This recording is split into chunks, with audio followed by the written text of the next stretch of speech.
마태복음 28장 1절에서 20절입니다. 안식일이 다 지나고 안식 후 첫날이 되려는 새벽에 막달라 마리아와 다른 마리아가 무덤을 보려고 갔더니 큰 지진이 나며 주의 천사가 하늘로부터 내려와 돌을 굴려내고 그 위에 앉았는데 그 형상이 번개 같고 그 옷은 눈같이 희건을 지키던 자들이 그를 무서워하여 떨며 죽은 사람과 같이 되었더라. 천사가 여자들에게 말하여 이르되 너희는 무서워하지 말라. 십자가에 못 박히신 예수를 너희가 찾는 줄을 내가 아노라. 그가 여기 계시지 않고 그가 말씀하시던 대로 살아나셨느니라. 와서 그가 누우셨던 곳을 보라. 또 빨리 가서 그 제자들에게 이르되 그가 죽은 자 가운데서 살아나셨고 너희보다 먼저 갈릴리로 가시나니 거기서 너희가 배우리라 하라. 보라 내가 너희에게 일렀느니라 하거늘. 그 여자들이 무서움과 큰 기쁨으로 빨리 무덤을 떠나 제자들에게 달리려고 다름질할세. 예수께서 그들을 만나 이르시되 평안하냐 하시거늘 여자들이 나아가 그 발을 붙잡고 경배하니 이에 예수께서 이르시되 무서워하지 말라. 가서 내 형제들에게 갈릴리로 가라 하라. 거기서 나를 보리라 하시니라. 여자들이 갈 때 경비병 중 몇이 성에 들어가 모든 된 일을 대제사장들에게 알리니 이르되 너희는 말하기를 그 제자들이 밤에 와서 우리가 잘 때 그를 도둑질하여 갔다 하라. 만일 이 말이 총독에게 들리면 우리가 권하여 너희로 근심하지 않게 하리라 하니 군인들이 돈을 받고 가르친 대로 하였으니 이 말이 오늘날까지 유대인 가운데 두루 퍼지니라. 11 제자가 갈릴리에 가서 예수께서 지시하신 산에 이르러 예수를 배웁고 경배하나 아직도 의심하는 사람들이 있더라. 예수께서 나와 말씀하여 이르시되 하늘과 땅의 모든 권세를 내게 주셨으니 그러므로 너희는 가서 모든 민족을 제자로 삼아 아버지와 아들과 성령의 이름으로 세례를 베풀고 내가 너희에게 분부한 모든 것을 가르쳐 지키게 하라. 볼지어다 내가 세상 끝날까지 너희와 항상 함께 있으리라 하시니라. 아멘. 어제 1절에서 15절까지는 묵상했기 때문에 16절에서 20절까지만 보겠습니다. 사실 16절에서 20절까지는 금요기도회 때 본문이기도 한데요. 오늘은 그래서 본문의 해석 그리고 금요일에는 적용 이렇게 중점을 두면서 말씀을 생각해 보겠습니다. 마태복음의 마지막 부분 결론부라고 말할 수 있는데요. 11 제자가 이 말이 좀 마음에 와닿죠. 12 제자여야 하는데 11 제자가 가룟 유다는 죽었어요. 가룟 유다가 예수님을 만난 것이 축복이었을까? 불행이었을까? 예수님께서 산에서 밤새도록 철야기도 하시고 12 제자를 선택하셨을 때 예수님을 팔아먹을 제자를 고른 건 아니거든요.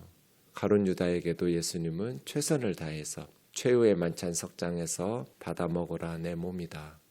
성찬식을 유다에게도 베푸셨고 제자들의 발을 하나씩 씻어주실 때 가룟 유다의 발도 씻어주셨거든요.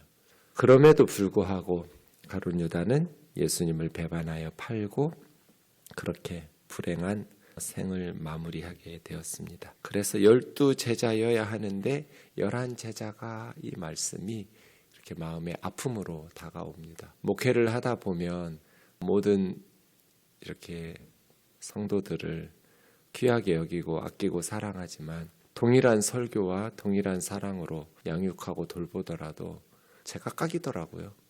가룟 유다 같은 사람이 있고 베드로나 요한이나 야고보나 안드레나 그러한 사람들이 있고 이것을 생각할 때 두려운 마음이 들기도 하고 겸손한 마음이 들기도 합니다. 11 제자가 우리는 어느 편에 속한 제자인가?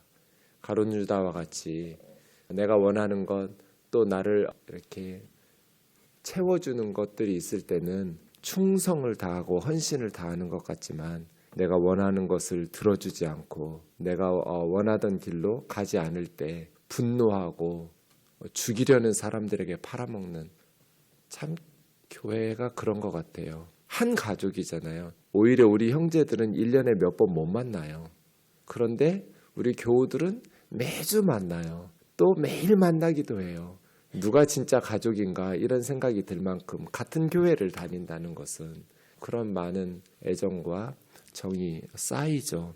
그런데 한번 갈등이 생기고 또 미움이 쌓이면 그렇게 한 가족처럼 친하게 잘 지내던 사람들이 비수를 꽂는다고 할까요? 오히려 거리에서 안 믿는 사람들 만나면 그냥 뭐 아무런 마음의 불편함이 없고 반갑기도 한데, 오히려 같은 교회를 다녔다가 틀어지거나 뭐 이렇게 싸움이 있거나 이러면 정말 마음이 불편하죠. 이런 모습을 보면서 참 예수님을 믿는다는 게 뭘까? 이런 생각이 들기도 해요. 안 믿는 사람만 또 못하구나, 이런 생각이 들기도 하고요. 그래서 가룟 유다, 내가 원하는 것을 주시고 내가 원하는 길로 갈 때는 내 생명까지도 바칠 것처럼, 간이라도 꺼내서 줄 것처럼 예수님 앞에 헌신하고 충성하여 따랐지만, 그러나 내가 원하는 것을 주지 않으실 때, 내가 가던 것대로 가지 않으실 때 굳이 그렇게 팔아먹었어야 했을까? 그냥 떠나면 되지. 예수님 따르다가 떠난 제자들 많거든요. 그렇게 유다처럼 죽여야 된다고. 저한테도 그런 분들 가끔 있어요. 뭐 제가 원한 것도 아닌데 목사님 좋다고, 말씀 너무 좋다고 이러다가 이제 마음에 안 들면 죽이겠다고 협박도 하고 욕도 하고 온갖 더러운 말들을 쏟아내고, 그럼 뭐 하자는 거지? 뭐 이런 생각이 들기도 해요. 내가 언제 나를 사랑해 달라고 그랬나? 나를 칭찬해 달라고 그랬나? 그런 적도 없는데 싫으면 가면 되잖아요. 굳이 죽일 필요가 있어요?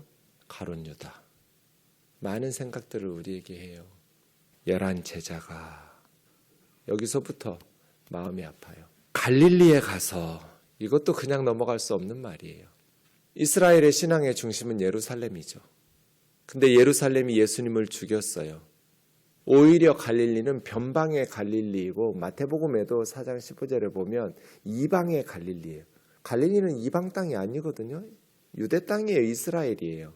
그런데 이방인처럼 여겼어요. 예루살렘 사람들이나 유대인들이 볼 때. 그래서 이방 세계적인 문화, 이방인들하고 큰 차이가 없는 타락한 유대교, 이게 이방의 갈릴리, 이런 말이잖아요. 그런데 이제 예수님을 죽인 예루살렘은 이방으로, 하나님의 백성에게서 변방으로 밀려나고, 오히려 갈릴리가 하나님 나라의 중심지가 되는 그러한 변화가 나타나죠. 유대 종교 지도자들과 예루살렘 성전의 타락과 불신앙으로 말미암아 이제 예루살렘은 하나님 나라의 중심지가 아니다. 오히려 갈릴리에서 다시 새롭게 시작하시는 하나님의 나라를 볼 수 있습니다. 예수님께서 지시하신 산에 이르러, 산 하면 우리는 신의 산의 십계명이 떠오르죠. 하나님의 말씀이 선포되는 곳, 또 하나님을 만나는 곳, 산입니다. 그래서 산은 계시의 장소이고 하나님의 임재의 장소이고 하나님과 만나는 기도의 장소라고 말할 수 있습니다. 산에 이르러 예수를 배웠고 경배하나, 부활의 주님은 이제 예배를 받으시는, 경배를 받으시는 그러한, 이 경배하다라는 말은 예배했다는 뜻이거든요. 그동안 예수님과 함께 하나님께 예배했는데 이제 십자가와 부활 후에 예수님을 예배하는, 그러나 아직도 도마처럼 의심하는 사람들이 있더라, 이렇게 합니다. 예수께서 나와 말씀하여 이르시되, 이제 마지막 메시지죠. 마태복음에서 예수님의 마지막 설교. 하늘과 땅의 모든 권세를 내게 주셨으니, 다니엘 7장 14절에서 이미 나왔어요. 옛적부터 항상 계신 하나님께서 권세와 영광과 나라를 인자, 그 사람의 아들에게 주시죠. 그 권세는 영원한 권세, 그 나라는 멸망하지 않는 영원한 나라. 예수님께서 인자, 사람의 아들로 오셔서, 왜 오셨어요? 우리 죄를 위하여 십자가에 죽으려고 오셨어요. 저는 기쁘다 구주 오셨네, 이 찬송이 좀 마음에 불편해요. 예수님이 우리 죄를 위해서 죽으려고 벌거벗겨서 알몸으로 십자가에 못 박혀 죽으시려고 오셨는데 기쁘다 구주 오셨네라고 노래 불러도 되나? 이거 너무 철없는 노래 아닌가? 이런 생각이 들어서 마음이 좀 불편해요. 우리야 공짜로 은혜로 구원받지만 우리의 구원은 절대로 공짜가 아니잖아요. 하나님은 엄청난 대가를 지불하고, 우리 부모가, 여러분이 엄마와 아버지인데 여러분의 자녀가 누구를 대신해서 희생해서 죽었는데 그냥 그 살아난 집 사람들이 그 아이가 기쁘다 구주 오셨네, 제가 죽어가지고 내가 죽지 않게 되었네, 이것만 보면서 기뻐한다고 그러면 부모 마음이 괜찮아요? 그 너무 철없는 거 아니에요? 오히려 성탄의 의미를 좀 우리가 깊이 생각하면서 그래야지 않나? 이런 생각이 자꾸 들어요. 사람의 아들로 오셨어요.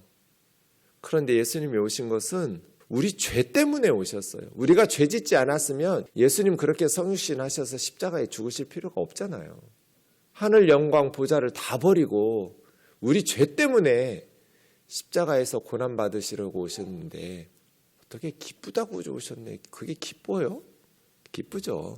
뭐 그게 잘못됐다는 건 아닌데 그렇게만 하기에는 너무 철없는 사람들 같아서 마음 좀 불편해요. 예수님께서 십자가에서 죽으시고 부활하셨기 때문에 이제 권세, 하늘과 땅의 모든 권세, 사실은 하늘과 땅의 모든 권세는 하나님의 것이잖아요.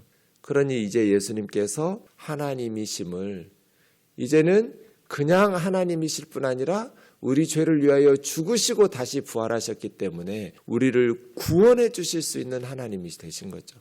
그런 의미로 하늘과 땅의 모든 권세를 내게 주셨으니, 이거 마태복음에서 사탄이 시험할 때도 나에게 절하면 내가 그런 권세를 주겠다고 유혹한 적이 있죠.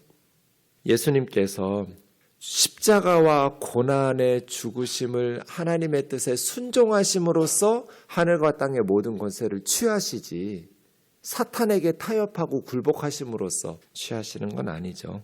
누가 주셨어요? 하나님 아버지께서 예수님에게 주셨죠. 하늘과 땅의 모든 권세를 내게 주셨으니 그러므로 너희는 가서 모든 민족을 제자로 삼아 아버지와 아들과 성령의 이름으로 세례를 베풀고, 그러니까 예수님의 유언이에요.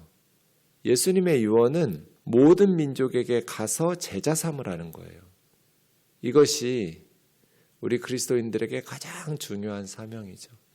그래서 언제나 제가 온전한 신앙, 바른 목회와 바른 교회는 선교 중심적일 수밖에 없다. 예수님의 유언이니까요. 바른 신앙생활을 한다 이 말은 뭐예요? 내가 구원받았으니 이제는 나와 같이 다른 사람도 구원받을 수 있도록 선교에 동참하는 거죠. 선교 중심적인 목회가 바른 목회예요. 선교 중심적인 교회가 바른 교회예요. 우리가 가진 자원, 기도나 또 물질이나 재능이나 시간이나 우리의 기도가 그냥 가만 놔둬도 천국 갈 예수 믿는 사람들을 위해서 더 많이 쏟아지나요? 아니면 예수 믿지 않는 사람들, 예수 믿어서 함께 천국 가야 되는 사람들을 위해서 더 많이 쏟아지나요? 여러분의 기도를 한번 점검해 보세요. 누구를 위한 기도를 더 많이 해야겠어요? 우리 교회의 예산이, 돈이 예수 믿는 사람들을 위해서 더 많이 쓰여야겠어요? 아니면 예수님을 믿지 않는 사람들을 위해서 그 사람들 예수 믿게 하기 위해서 더 많이 쓰여져야겠어요? 목사님, 어떤 남편감을 골라야 돼요? 어떤 아내감을 골라야 돼요? 가끔 이런 질문 받아요. 그때마다 제가 뭐라고 대답할까요? 어떤 배우자를 선택해야 되냐고. 청년들은 경험이 없으니까 결혼은 너무너무 중요한 선택인데 어떤 사람 골라야 되냐고. 저는 말에 속지 마라. 그 사람의 행실을 주의 깊게 봐라. 그러면 좋은 사람인지 안 좋은 사람인지 보일 거라고. 어떻게 사는지 잘 보라고. 뭐 배경이나 스펙이나 이런 거 보지 말고 그 사람이 어떻게 말하고 행동하는지. 사랑하는 사람한테는 잘 보이려고 온갖 좋은 말 하겠죠. 그런데 그 사람이 어떻게 살아가는지를 잘 관찰하라고. 어떤 사람인지 보인다고. 신앙생활도 마찬가지고요. 교회도 마찬가지예요. 설교도 마찬가지예요. 여러분 목사들 설교 들을 필요 없어요. 말이 중요한 게 아니에요. 그 목사가 어떻게 사는지를 보면 돼요. 그 교회가 어디에 관심이 있는지 돈 쓰는 거 보면 알아요. 기도하는 거 들어보면 알아요. 어디다가 더 많이 쓰는지 기도를. 어디다가 시간을 더 많이 쓰는지. 어디다가 물질을 더 많이 사용하는지, 긍휼의 마음이 있는지, 죽어가는 영혼들에 대한 안타까운 마음이 있는지, 그게 진짜 신앙인 아니에요? 모든 족속에게 가서 제자 삼으라. 이 말은 뭐예요? 두 가지거든요. 예수님의 복음을 전해서 예수 믿게 하여서 세례 베푸는 거.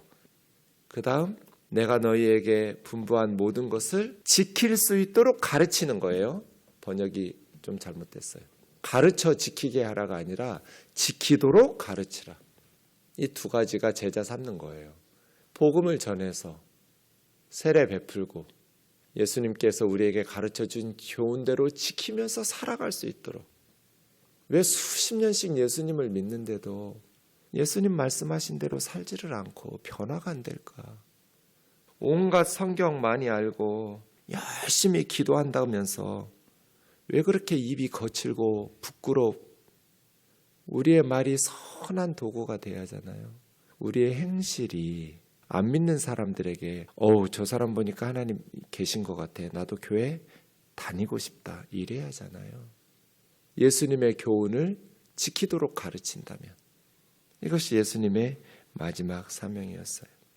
내가 세상 끝날까지 끝날에 함께 하시는 게 아니에요. 죽어서 천국에서 함께 사시는 게 아니에요.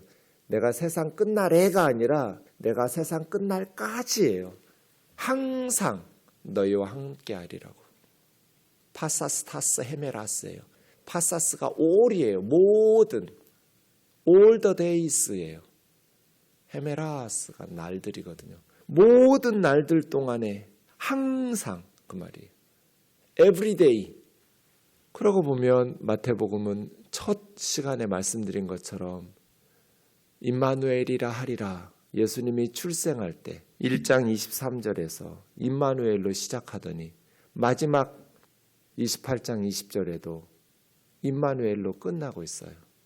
임마누엘로 시작해서 임마누엘로 끝나요. 예수님께서 저와 여러분과 항상 함께 계실 거예요. 왜 예수님께서 우리와 항상 함께 계시는 것을 우리가 누리고 느끼지 못하고 체험하지 못할까요?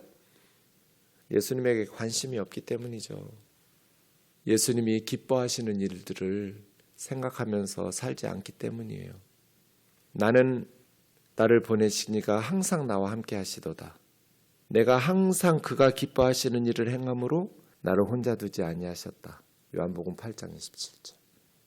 성부 하나님이 성자 예수님을 항상 함께 했어요. 임마누엘이죠. 나를 혼자 두지 않았어요. 임마누엘이에요. 근데 샌드위치처럼 가운데 뭐가 있어요? 나는 항상 그가 기뻐하시는 일을 행함으로. 그러니까 임마누엘을 임마누엘은 그냥 우리와 함께 하셔요. 하나님께서 언제나. 요한복음 8장 29절이에요. 항상 우리와 함께 하시는데 우리가 못 느껴요. 왜 체험하고 느끼지를 못하냐면, 누리지를 못하냐면 항상 하나님이 기뻐하시는 일을 행하려는 마음이 없기 때문이죠. 예수님께서 나는 항상 그가 기뻐하시는 일을 행함으로 나를 혼자 두지 않았다. 이렇게 고백하신 것처럼 우리도 예수님처럼 세상 끝날까지 우리와 항상 함께 하실 거예요. 주님이 우리를 떠나지 않으세요.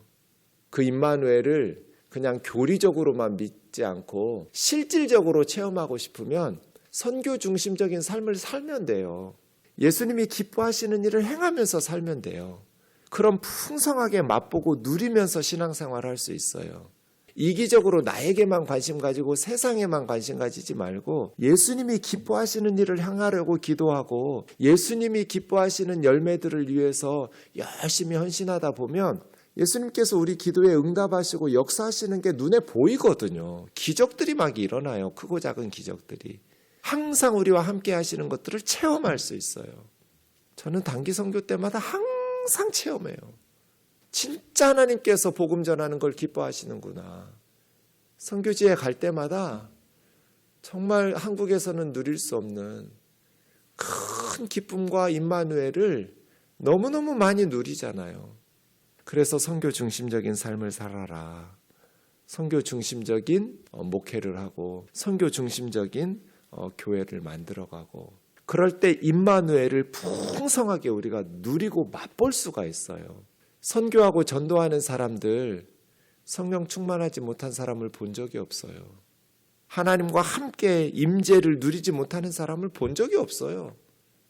이기적으로 나를 위해서 살아가기 때문에 하나님께서 함께 하심에도 불구하고 주님의 임재를 누리지 못하는 것이죠. 기도하겠습니다. 사랑하는 예수님, 세상 끝날까지 오늘도 주님은 우리와 함께 계시고 항상 함께 하시겠다고 약속하셨습니다. 그런데 우리는 주님에게 버려진 것 같기도 하고 잊혀진 것 같기도 하고 주님은 내게서 너무 멀리 계신 분 같기도 합니다. 왜 그런지 하나님 말씀을 통해서 답을 찾게 하시고 말씀을 통해서 배웠으면 우리의 신앙의 모습을 변화시키게 하옵소서.